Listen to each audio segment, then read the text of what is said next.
Joining me now, Marc Thiessen, American Enterprise Institute scholar and Fox News contributor, and Richard Goodstein, former advisor to the Bill and Hillary Clinton presidential campaigns. Gentlemen, thank you very much for being here tonight. Good to be with you, Martha. Sure, Marc, let's start with you on this. Good to have you both with us. When you look at this, Joe Biden's been relatively quiet on the campaign trail, by his own choice. I think he feels like he might as well let a lot of these candidates kind of scrap it out while he is ahead in the polls. But a pretty big announcement from him today on this program, Marc.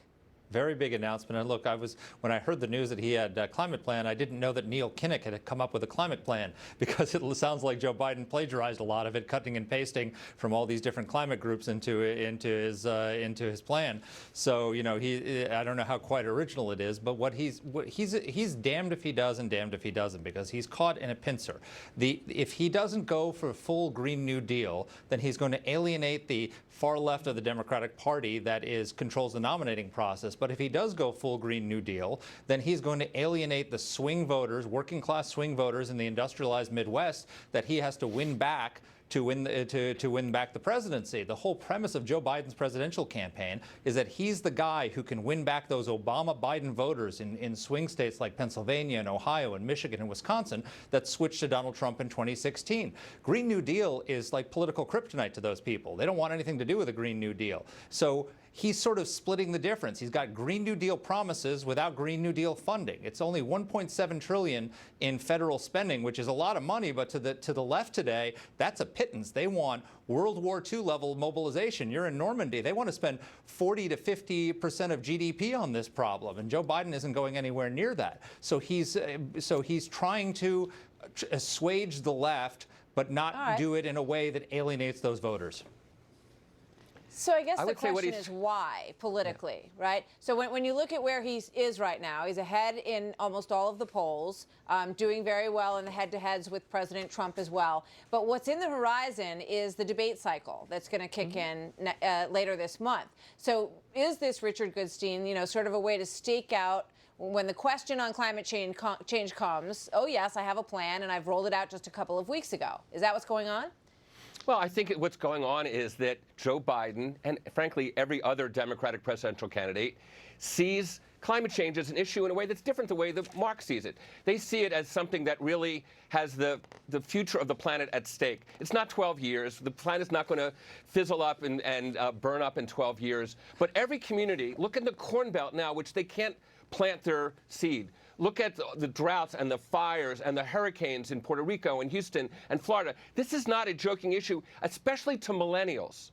So he's staking this out not because of where it gives him an opportunity to speak about it in a debate.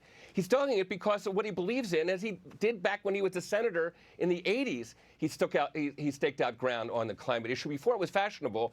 And Obama and he and the White House had a very aggressive plan, which frankly reduced emissions quite substantially, at the same time that the U.S. became an exporter of fossil fuels. So you can't actually have it both ways, but they see this as an existential issue, and I do think it's like guns.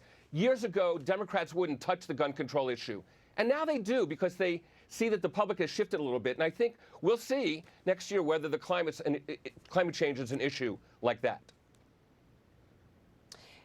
Marc, I think that's an interesting point. And you can look at the fact that we haven't really gotten anywhere on that issue as well. It's very tough to get that through Congress, and I wonder what it would really be like to get climate change through Congress, especially in this electoral environment when you've got the presidential election around the corner, Marc. Yeah, well, number one, where our emissions are going down dramatically, and the reason is not because of government; it's because of the private sector. It's because of technology and innovation.